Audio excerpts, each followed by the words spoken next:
So apparently, a game about vehicular combat and homicidal clowns is the kind of thing that needs a TV series ASAP.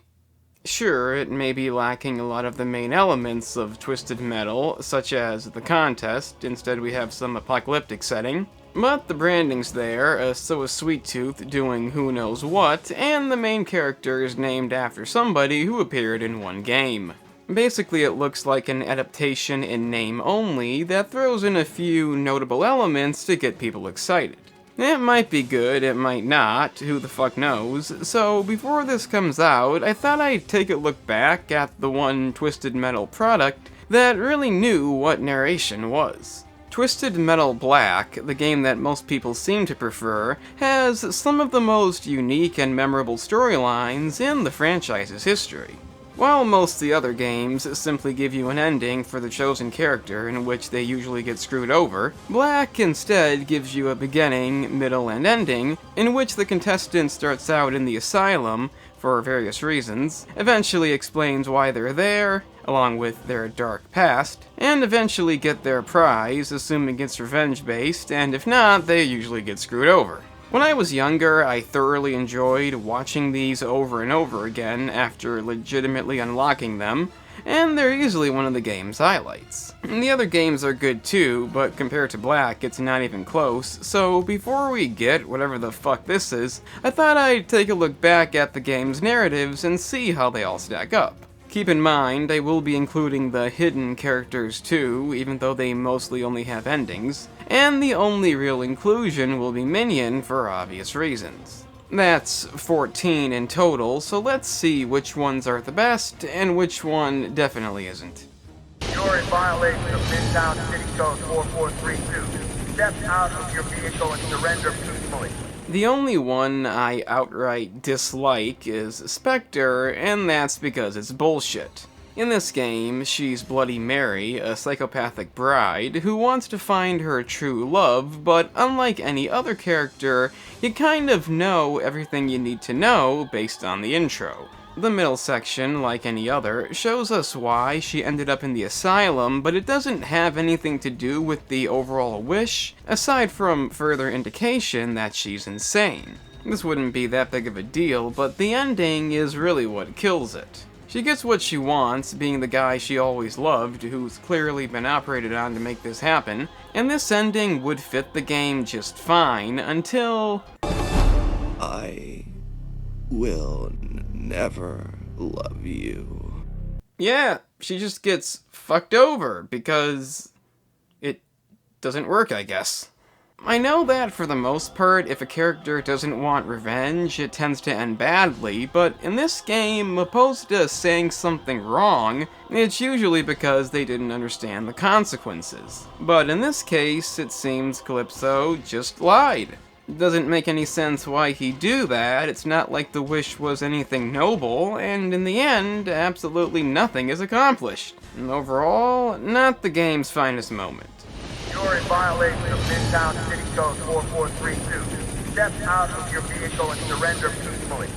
Kind of an odd decision making a fan-favored character hidden, as it means he only has an ending, and it's kind of half-assed. He wants revenge on the person who killed his wife because this game doesn't have enough revenge plots, and upon winning, you find out it was none other than Sweet Tooth. What? I understand that endings have always used different logic, such as Thumper in Twisted Metal 2, implying that everybody is dead even though that's not the case with the other characters. But in what universe can Sweet Tooth be alive after being killed in the tournament? He gets brought up in Yellowjacket's ending too, which we'll get to, but in that case, it's actually implied that he's dead. Kind of like the first game, when he's unknowingly Sweet Tooth's father, meaning his wish to find his lost son didn't exactly end well. But with this, I guess they had no ideas. Axel was already a tragic character. The text you get throughout the game does imply some dark stuff, such as him deliberately designing a machine to tear up his feet, but ending the game with a generic revenge plot that doesn't make any sense pretty much kills it. You're in violation of Midtown City Code 4432. Step out of your vehicle and surrender peacefully. The only hidden character to be completely new and exclusive to this game, his ending is interesting, but that's not really enough to justify putting it any higher. It would seem that Black wants to kill Calypso for an unexplained reason, but instead a bomb goes off, not killing Black either, and he leaves, and that's that. It's definitely interesting, but since he never appears again, and we don't know anything about him, there's not a lot to it. It's okay for what it is, but that's about it. You're in violation of Midtown City Code 4432. Step out of your vehicle and surrender peacefully. A lot of people seem to really like Outlaw's story and ending in this game, but I'm not impressed so easily. He wants to go back in time to save a family he accidentally shot in a fit of rage, similar to Roadkill in the first game, and upon winning, he gets to do just that. It's not exactly the newest of ideas, but the main issue here is how it ends. After taking out the right targets and making sure the family is safe, somehow, despite shooting the guy multiple times, he's not dead. I was so close to making it right. Agent! Even though he was in the other building, full of bullet holes, he managed to perfectly shoot the guy on the adjacent roof. I'm sorry to all those who like this, but that suspension of disbelief I don't have. You're in violation of Midtown City Code 4432. Step out of your vehicle and surrender peacefully. Okay, so at this point, I do really like all of these, but as you'd expect, I have to draw a line somehow. Roadkill is simply not as interesting as some of the others, being a man who doesn't know who he is and wishes to find his identity. The cutscenes here feel kind of short, and at the beginning even reuses the intro's music, and for whatever reason, I just don't find his story as memorable. It's a nice twist how they lead you to think he's somewhat of a terrorist, only to find out he's actually an FBI undercover agent, and unlike Outlaw, this ending actually makes sense. A hero undercover agent standing in front of number 2 on the FBI's 10 most wanted list. In other words, a dead man. Calypso thanked me for being such a great contestant. Then he said goodbye. That's an ingenious way of making what would have been a happy ending, well, not a happy ending. As you know, you have to have a bad intention to get that, but still, Roadkill is okay.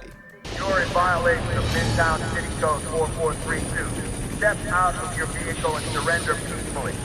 It's funny how the character that used to be the literal devil is now a little girl who, for most of the game, blames her predicament on herself. But Dollface is another example of a great idea that gets put a bit lower for one specific reason.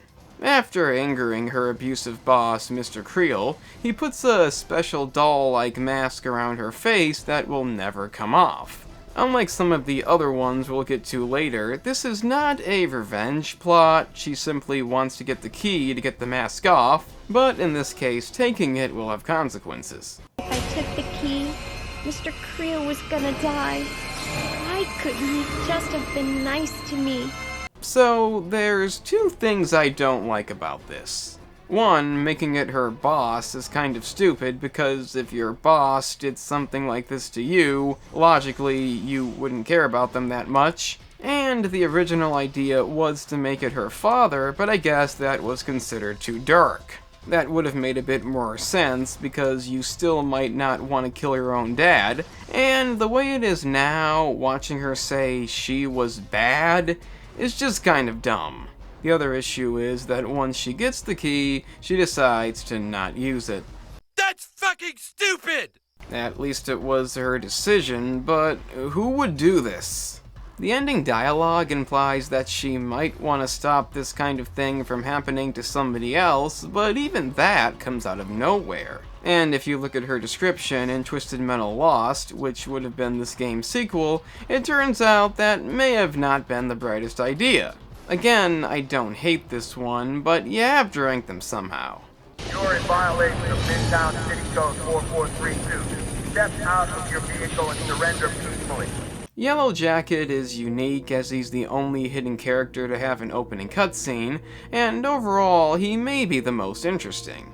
This time, he's Sweet Tooth's brother, who they do acknowledge he killed by the end, and this has a relatively dark concept in which his dad was shot, and he controls him with a device he somehow made. He simply wants things to be all better, but in the end, Calypso destroys his device and takes him away to become his heir. It's times like this when I wish the sequel would have been made to give this more, depth, but it seems to me like David Jaffe was never too concerned about the overall narrative of his franchise. Obviously, this game stands alone as somewhat of a reboot, so stuff like this for me is never going to be as memorable. Still, it is interesting, and it makes you think about what could have been if this wasn't the only game with this narrative. You're in violation of Midtown City Code 4432. Step out of your vehicle and surrender peacefully. My favorite of the hidden characters by far, and most definitely would have been higher if it didn't only have an ending. That being said, we do still get the text explaining stuff, and Cage has a very unique story in which he wants to be a killer, but it makes him sad. His wish is to have that part of his brain removed, which is what he gets, but also what may be one of the game's most disturbing moments. He gave me a new pair of hands. They would become my trademark. When I killed, everyone would know it was me. Aside from the inconvenience that may cause, that's fucking terrifying. That's about the extent of what you could do with only one cutscene, and again, his attempts to outdo Sweet Tooth may have not been the best of ideas. But still, a memorable, terrifying ending that should definitely not be missed. You're in violation of Midtown City Code 4432. Step out of your vehicle and surrender peacefully. Of all the revenge-themed stories in the game, Shadow can't quite compete with some of the more famous ones, but it definitely has its own unique feel. Raven wants to avenge her friend Kelly, who drowned after being thrown off a pier by two guys, and if you're wondering why she's in the asylum, well... My parents put me in here. They think it was Kelly's death that sent me over the edge. That's one way of dealing with it. Up to the asylum, full of murderers, and crazy deformed people, and clowns. And I also like the way Calypso was introduced in this, being described as somebody who finally understands. And as far as revenge is concerned, Raven does seem like one of the most justified, not that a few others aren't too, but some of them have done a few bad things themselves. As for the quote-unquote revenge in this case, she extracts it using what seems to be voodoo dolls. Which is, again, unique compared to the other endings like it, and given that these two literally threw some girl in the ocean and left her to drown, it's a satisfying thing to see. Shadow is one of those characters you tend to forget about just because a few others are a bit more memorable, but as mentioned earlier, most of these are pretty damn good. You're in violation of Midtown City Code 4432. Step out of your vehicle and surrender peacefully. So, around 10 years ago, I'd say, I thought to myself, what are my favorite stories in the game? Specifically top 5. I don't know why I thought this, but I've come to the realization that my opinion hasn't really changed, and I don't think the order has either. And Brimstone, I've always liked. His story, obviously not revenge-based, is one of the more interesting ones in the game, and goes in a lot of different directions you probably wouldn't expect. He's promised by Calypso that if he wins, he'll reveal the truth as to what happened that led to his predicament that the preacher blames on a demon. Given that he's a rejected preacher that wants to be welcomed back into society, you might be thinking something that could fit into, more of a lighthearted game. But when you get to the middle, you find out an exorcism went completely wrong, leading to everybody in the church being killed, and the preacher took the blame. There's a lot of different ways this could have gone, but the ending is so simplistic, it's kind of perfect. I made no promise to clear your name, he said. I only promised to show you the truth. And the truth, he said, was that the demon wasn't real. The voice inside me was a figment of my imagination. Okay, this idea is genius. Considering what goes down in a lot of other endings, the big contraptions, the unique ways of execution, there's just something funny about Calypso simply saying it's fake. It accomplishes nothing, but it does it in a reasonable manner, unlike Specter, in which Calypso just kind of says fuck you. This actually makes sense, as the preacher is clearly not right in the head, and given that he commits suicide at the end, we do kind of get somewhere. It's an extremely memorable narrative that I feel is somewhat underrated. You're in violation of Midtown City Code 4432. Step out of your vehicle and surrender peacefully. Possibly the most iconic character exclusive to Black, and I don't think it's hard to see why that is. After losing a boxing match that cost a cheap doctor a lot of money, $20,000. No Face essentially gets the title No Face after the doctor, well, removes his face. He's a little upset about this, causing him to go on a rampage, thus putting him in the asylum, but I think the image of this happening along with the music is something you're not gonna soon forget. I definitely know I haven't.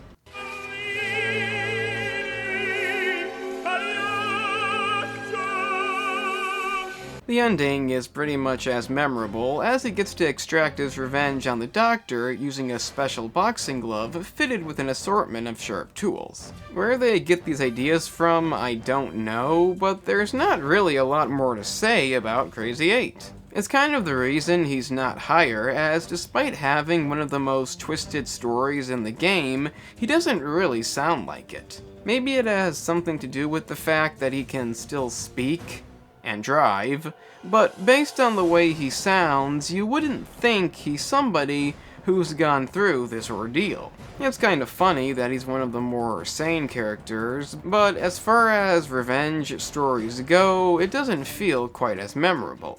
Just keep in mind they do have to rank somehow, and I think development is a good word to use to explain why a few others are gonna be a bit higher.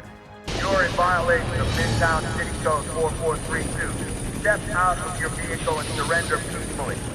Like I said, for me, the top 5 have always been the top 5, but the top 3 have never even been a question.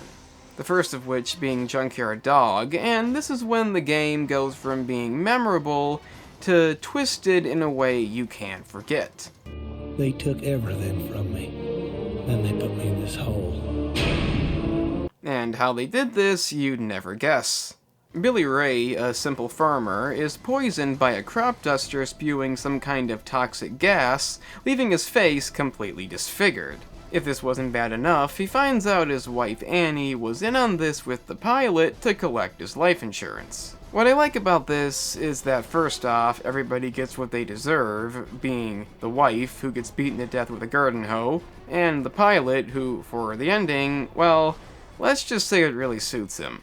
Then you have the conclusion in which Billy thinks he's found his true calling, gives up farming, and heads for the big city. This is the reason I put this ahead of Crazy 8, because there's more development. It's the idea that everything he's gone through has essentially led to him being, I guess, another killer, and I think this narrative fits the game perfectly.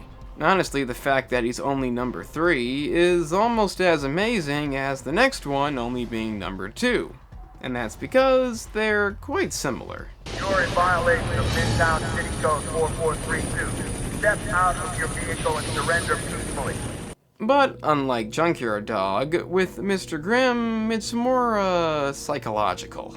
Drafted into Vietnam, Grimm is tormented by a corrupt advisor who not only throws him into a hole to watch his wounded friend die, but also tells him if he wants to live, he'll have to resort to cannibalism. He eventually gives in to this, even making his friend's skull into his mask, in which, upon being rescued, they try to remove it, leading to him killing them. So, as you can see, these stories are very similar while also being quite different, and focus on somebody who's had their life destroyed by somebody else, leading to their lives being drastically affected. However, with Grimm, I just feel slightly more engaged. He gets his revenge as expected, and it's not as memorable as a plane propeller or even a special boxing glove, but what happens after definitely is. Because he was forced to eat his friend, he's acquired a taste for human flesh. And, well, let's just say his prize for winning is not only revenge. Calypso had one more special prize for me.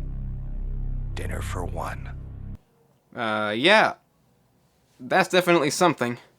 Between this and Junkyard, it's very close, it always has been, but I do think I like this a bit more. Being traumatized into cannibalism is about as twisted as it gets, and could debatably be the best narrative in this game. And as you can see, it currently isn't for me, and I'm not particularly happy about that, but it is what it is, and you should know what it is by now. You're in violation of Midtown City Code 4432. Step out of your vehicle and surrender peacefully. And the #1 spot is Sweet Tooth. Just say it. Shocking. I don't like picking the most obvious one, but it really can't be avoided when his ending alone is the best in the franchise. Yeah, it pretty much is. So when you throw in the whole story, it's pretty much a shoo-in, and I think there is a good reason Sweet Tooth's kept this model since. Plain and simply, he's a professional murderer in this game. He kills people because it's what he likes to do, something that possibly isn't still intact, and eventually he gets caught. The only thing I could think was, what a waste. All those people I hadn't killed yet. Yeah, that kind of sums it up perfectly. The whole game, really. However, on execution day, a mysterious man, Brimstone, puts a curse on Sweet Tooth, setting his head permanently on fire, which for some reason allows him to escape, kill 3 cops, then get recaptured and not executed. I used to think the curse made him stronger, explaining how he survived, but when you think about it, why would the preacher want to do that? Aside from the whole imagination thing. So, oddly enough, the most evil person does not want revenge, he'll get that automatically, unlike Axel. Instead, he simply wants his head not to be on fire. Something you may have noticed by now is that Calypso doesn't seem to be able to give the winner anything they want. Yeah, he can send Outlaw back in time, but it seems like he knows what they want right offhand, and says they'll get it if they win. I say this because Sweet Tooth's prize is given a very unusual stipulation. He's given a vial that'll take away his curse, but he has to essentially stop being a killer, or the curse will come back. So again, you have to assume this was the only solution and the curse couldn't be magically removed, but I do consider this to be one of the most memorable moments in the franchise's history, mainly because of what happens next. I had to decide. It took me all of 10 seconds. Let's face it, boys and girls.